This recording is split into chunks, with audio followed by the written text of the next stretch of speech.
Just recapping last week's game, it's great to win. It's great to win, especially with so much on the line as we talked about here, kind of losing rounds or losing round 6 or game 6 on the road and having the opportunity to come back and play game 7 at home and to go out and play as well as we did. Just really proud of this team. I thought to go play and to go win the West, I thought we played physical. I thought we were productive. I thought we were focused. I thought it was probably one of our better football games from top to bottom as a football team. I thought the offense scored a lot of points. The defense created turnovers and stopped the run, and our kicking game was probably as solid as it had been all year long. If you go back and you look at it on defense, I think the front 7 played really well. The linebackers and the defensive line, really pleased with the way they played. I thought if you looked at one thing defensively, we probably uncharacteristically gave up a couple big play touchdowns, which is something that we've kind of taken pride in as a defense. That gave them the opportunity to score some points. But outside of those, I thought our defense played an excellent football game offensively. We had 12 big plays, 12 big plays that went for over 20 yards, resulting in 6 touchdowns for 443 yards. Just a lot of big plays in this game and a lot of fireworks. I thought having 3 receivers go over 100 yards and Paul Turner, Carlos, and Trent Taylor, having Cody Sokol play the game that he did at quarterback, delivering the ball. Kenneth Dixon rushed for 137 yards. All those statistics are made possible because I thought our offensive line played a great football game. We did not give up a sack against the team that was leading the league in sacks. Their 2 defensive ends were 1 and 2. To not give up a sack against that football team as many times as we threw it, and to create the running lanes that they did to rush for 269 yards, I thought was one of the differences in the game. And the special teams, we had a 22-yard punt return, a couple big kickoff returns, a lot of big plays in the special teams, even had a 48-yard punt. We had a 15-yard punt and a 35-yard roll, which gave us a net of 48, which gave us an opportunity to have a big punt. There were just a lot of good things, but most if I look at this game, really proud of the energy that this team played with, knowing what was on the line and what we had to do for them to come out and step up and play the game that they did. I thought was really impressive and really proud of these players and what they were able to do. I want to thank all the fans that came out and supported this team over the weekend. We know it was a difficult weekend with the holiday and everything, but it was great to see people in the stands and have the opportunity to close it. Game 7 at home and win the West was really something special. And it was neat to be there and have the opportunity to have that experience here at home. And getting ready this week, I mean, as soon as that game ends, you realize you're playing another game. So you start the preparation. I think Marshall is a really good football team, as obvious by the record and what they've been able to do. I think Coach Holliday's a great football coach. I've known him for a long time with his days with Coach Amato at NC State, with Urban Meyer at Florida. His background, his history as a recruiter, as a football coach. I've just got great respect for him and the job that he does, and I think he's built a great program there at Marshall. And when you look at the experience of his football team, I mean, I'm looking at guys like Cato that have 51 games played, and Johnson has 48, and Schuler has 46, and just the amount of experience that this football team has, it's really been impressive to watch them play because they've been playing together so well and so long together. You start with Marshall. On the offensive side of the ball, it starts with Cato, their quarterback, one of the better players in this league. Statistically, he is able to keep plays alive with his feet. And that's where I think he is at his best. He's really good in the pocket throwing the ball, but he can, when he leaves the pocket, he can make things happen with his feet and with his arm. And I think he makes really good decisions, and I think he's the engine. Johnson, the tailback, has come along and been a force, one of the leading rushers in this league. He's big, he's strong, he's physical. He's a great presence for him inside. And then you have Schuler, who I think Cato and Schuler have been been playing together since they were about 9 years old, as they grew up together, went to high school together, have been there at Marshall together, and you can see not only Cato's comfort level, but Schuler's comfort level, that they're both on the same page in what they do. Their offensive line is very, very solid, very fundamental in what they do, but I think offensively they're putting up, again, we keep calling them video game type numbers, but averaging, I think, about 48 points a game, and they really haven't had a close football game until this most recent one last week at home. They're an 11-1 football team, and they lost that game last week, but they still, in the loss, they score 66 points. Hard to score 66 points and lose with as strong as they are as an offensive football team. When I look at them on defense, defensively, they have 10 starters back. They're as strong statistically on defense as they are on offense with what they're doing. It starts up front. Number 11, the defensive lineman, was one of the defensive preseason players of the year as a defensive lineman in this conference. And Rouse, their linebackers are very active. They're number 1 and they're number 2 tacklers. And what they do, they play 4 down linemen, 2 linebackers, and then they play 5 in the secondary, and they're all pretty much interchangeable. I think you could take their safeties, and they're good enough to go play corners most places. The difference between this football team that we're about to play on defense and the others that we've played is the speed of this defense. I think that is where the real difference is with this group, is the speed and athleticism they have from across the board and how well they run. I think they've done a really good job, and as I said, they haven't had a close football game until last week in their overtime loss. Their special teams are solid. They have the number 1 punter in the league. Schuler is their punt returner, who averages 10 yards a return. I think their kickoff returner, he's all the way down to number 3 in the league. I think when you look at them, they're just very talented and they're very solid in what they do. It'll be a great challenge for us on a short week to get this thing together, but it's an opportunity to compete for a conference championship, and I know our players are really going to be excited about this opportunity. When you look at that Western Kentucky game, statistically, of course, Western Kentucky is able to roll up gobs of numbers. Yes. About video game numbers. I don't even know if video games can do that. Right. But what did you see on tape that they did that allowed them to do that? You know, they created some turnovers and got some short fields. I mean, they had 49 points at halftime. You know, they had 49 points at halftime, and I think they hit a couple big plays. I mean, there wasn't one thing they did that just said, wow, they really exposed this, because that's one thing when I look at this defense, there's nothing to expose. You know, there's not one area that you have to say, okay, we're going to pick on this, or their D-line's weak, or their secondary's weak. What they did, they made some. I mean, they made some plays. They made some one-on-one jump balls. They threw the ball down the field, and they executed. They hit some guys in dead stride that had to be a perfect play. I mean, they were in the first half was kind of like our second half Saturday. You know, I mean, they couldn't do a lot wrong, but you come back and look at the end of regulation. I think they scored what? They scored 10 points in the second half. I think they scored 49 in the first and 10 in the second, and then they scored the touchdown and went for 2 in overtime. So I mean, they played really well in the first half, but then it seemed like Marshall really came back out in the second half and said, okay, enough of this. It was just a little bit too little, too late to make up. When you were watching that game, what was your gut telling you about that thing, or were you watching it live? Or?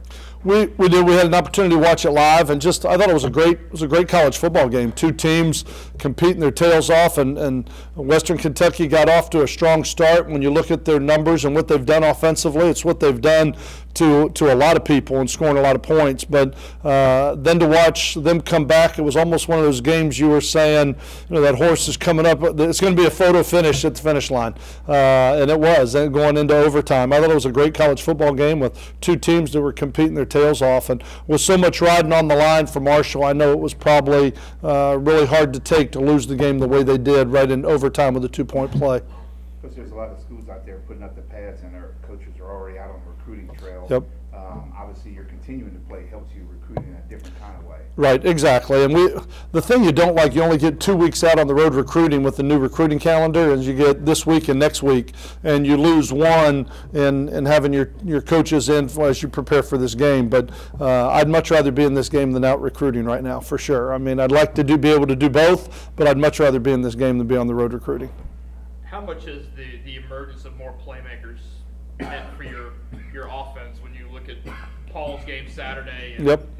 And then the continued play of Trent Taylor, and then Sterling's still there. He didn't show up a whole lot Saturday. What's it meant for your offense? Right, and then Carlos Henderson being able to come in and do what he's doing, and Jared Kraft to step in and make the impact that he made in rushing for almost 90 yards as a true freshman. I think that's kind of, we kept saying we're a work in progress. You saw some talent here, but trying to get Paul Turner healthy, trying to get Carlos on the field with an understanding that he could really fit in and make a contribution, get Jared some experience. I mean, those are all things that it just takes time. It takes maturity. I know, right now our basketball program's going through that with a lot of new faces and just trying to get them experience. And every minute that they can get on the court, every minute, every play we can get, these guys are only going to make us better. And that's the thing I talked about at the beginning. When you look at this Marshall team, it's their experience and how many games that they've played together that I think is one of the things, that stability is what's made them so good. And I think it's something that we're just at the beginning stages of developing here with a lot of these underclassmen that are getting it done on the field. Given all this, you've got some guys emerging. How hard has it been to find equal touches for all your running backs? I mean, Blake Martin, who I know has been nicked up a little bit. Right. He's one of your best running backs, yet he hasn't had a whole lot of touches because of the play of some other guys. Well, and that's where, I mean, you've got to have depth on a football team, and we talk about the unselfishness, and that's where you look at how many D linemen have played, and you look, we don't have a lot of guys that are nationally ranked in tackles, and, we've got a whole lot of, we have a defense that is, but we have a whole lot of guys that have just given up their individuality for the good of this team, and they're playing a small role. Maybe they're playing 19 plays instead of 49, but in playing those 19 plays, we're a better football team because of how hard they can play those 19 plays, and they've bought into it, and guys like Blake have bought into it, and it's not about just the individual accolades, but everybody understands the ultimate goal, and what we're trying to do is win as a team, not just put up stats individually. Coach, would you like to see a game like this played at a neutral site? And then the second part of that is, what kind of environment do you think you're walking into?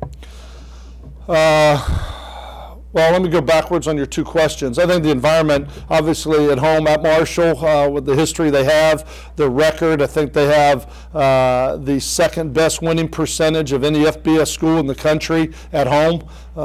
When you look at them, I think it's 85% or 86%. The only one that's better than them at this point is Baylor, who is 4-0 in their new stadium. I think is the only one that's better than them. So when you look at it, they have one of the best winning percentages at home, which is going to make it very difficult. And I'm sure that the people are going to come out there and they're going to support the program. And I've had the opportunity to play there a number of times, and it's late, and the weather may have an effect on this football game. And playing on the road and against crowd noise, it's going to make it difficult. As far as playing a neutral site game, I think, where do you play it, and what can you get from an attendance standpoint for both the parties involved to be able to travel? Because all of a sudden, if those two teams are, West Virginia and UTEP playing in Alabama, and finding it's how well attended is that game? And so, yeah, as much as I would love to see a neutral site game, I certainly understand the decision the conference has made to go to the team. And it's also another incentive to win at ODU, because then we have the opportunity to host, and that's the thing, is that it's certainly done on the field. If it was done by a coin toss, it'd be upsetting. But doing it the way they do it, I think they give you an opportunity to earn that hosting opportunity. Were you a little surprised at what Western Kentucky did against Marshall, going back and scoring only 10 points against Tech here at home? No, I mean, when you watched Western Kentucky play, they've put up numbers against everybody. I mean, we gave them something a little bit different than a lot of other people have given them, and Marshall does what they do. They're not a big pressure-oriented football team. That's what we decided to do, the game plan that Coach Diaz and the staff put together against Western Kentucky that was very successful and caught them off guard with some things where Marshall lined up and played what they play. And, the second half they held them to 10 points, so it's not that you can't say it wasn't good enough. They just kind of got hitting it with a buzzsaw coming right out of the chute. So, no, I was not surprised when you look at the numbers that they've put up against everybody they've played. So they didn't adjust really quickly enough then, probably. I won't even say it's an adjustment. I don't think the only adjustment they really made, I mean, it wasn't a scheme game. You know, Marshall is not real complicated with what they do. They're fast, they're athletic, they're simple in what they do. They run to the ball and they keep it in front of them for the most part. They got beat a couple times deep. They didn't change your scheme. They didn't, okay, we're going to start blitzing, we're going to run different coverages. They do what they do, and they're very stern with this is what we do, and this is we're going to make sure we give our players an opportunity to go execute what we're asking them to do. And they've got same thing on defense. You look at the games played on this football team, and I would imagine they have to have as much experience as any team in the country. I don't know what those numbers are, but I would think that they're one of the more experienced teams, because you look at them, they've got guys that have started and played in 30, 40, and 50 games, and we got guys, I mean, you could add up all of ours on offense, and I don't think we add their three main guys on their offense. When you talk about Cato Johnson and Schuler, you could add all of ours up, and I don't think we add to that how many games played they've had. So I think it's what they do, and so it wasn't necessarily an adjustment as much as I thought that Western Kentucky made some plays. Hey, Skip, give me your take, if you don't mind. I'm sure y'all been talking about it for quite some while, but it seems to obviously be coming ahead, that UAB situation, as it reflects on Conference USA, and really what that says about college football right now, that a program's really shut it down. Yeah, I don't know all the details involved or what's going into the decision making and what exactly the decision is, but they're not going to pick up the phone and call me and ask me what I think. I mean, they've got the variables that they're weighing with from an internal structure standpoint. I just say I know for Coach Clark, for Bill, I hate it. I mean, I think he's gone in there. I think he's done a great job. He's made that team bowl eligible. I think in the progress that they made watching their last year's film to this year's film, seeing the crowd support that they had when we went there, the number of games that I've played in that stadium after having been in this conference and playing UAB a number of times, from a sentimental standpoint, that I hate it. For Coach Clark, the job he's done building it, for him moving him and his family and his staff and their families all there with the expectation of we're going to build this thing, kind of under a good faith that we all want to be competitive in the league. I think it's very difficult for them, and I certainly feel for them. Coach, coming off an injury that puts you out for a couple weeks, players can often be timid in that first game back, first week of practice back. It seemed like Hunter Lee was anything but. No, I thought Hunter Lee had some big third down catches for us early in that game. Ball got tipped, went up, made the catch, made another one over on that side. He's just such a competitor, and he had some other opportunities where he won his one-on-one matchups. The ball just ended up going someplace else, but I thought he competed well. I thought he played hard. I was really impressed with the way that he played, coming back from an injury, but he's been itching. I mean, he's that guy that's been over there, twitching his fingers waiting to get on the field. Success you've had, you gotta like the 11 o'clock start.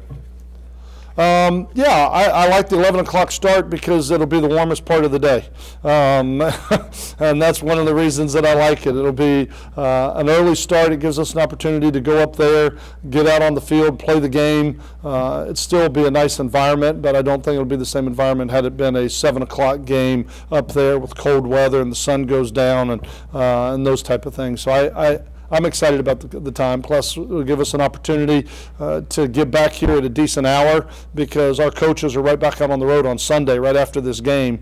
So instead of playing at 7 and getting back at 3 in the morning and then having to get up and get all the coaches on the road, it gives them an opportunity to maybe get a good night's sleep before they have to do some traveling. You talk about recruiting, and then of course this is one of the open weeks for you guys. Having as many local commitments, recruiting as many local guys, it's got to help. Even though you got this short week, you can still get out and see most of them. We did have a number within an hour of here. We had 7 coaches out yesterday. Had the opportunity to get out and get into some homes and sit down with some of these young men and visit with them about this school and what we're trying to build here. And so it was still productive in that with the local recruiting, that you still have an opportunity to spend some time with those young men. We are. We're going to go through. A little different usually. Yeah, well, we've been to the stadium a couple times, and if we don't go to the stadium, a lot of times we'll do our walkthrough here. But it'll be a very light workout with the 11 o'clock game and being there. I think our time slotted was from 5 to 6:30. So we'll be there during that time, but it won't be a real extensive workout for our players with an 11 o'clock game the next morning. Hey, Coach, Saturday, I guess a little bit of the talk was maybe some academic casualties, although I hear it's maybe improved a little bit since then. Can you kind of talk to us a little bit about what you're taking in the last 2 games of the year? Yeah, I mean, right now I'm not going to make any comment on anything with it academically. I mean, there's a lot of things that are in place right now. There's the NCAA rule, obviously, with having to pass 6 credits, and at a quarter school, it probably comes up a little bit sooner than others. But right now, I'm not going to make any comments on the academics until the season's over.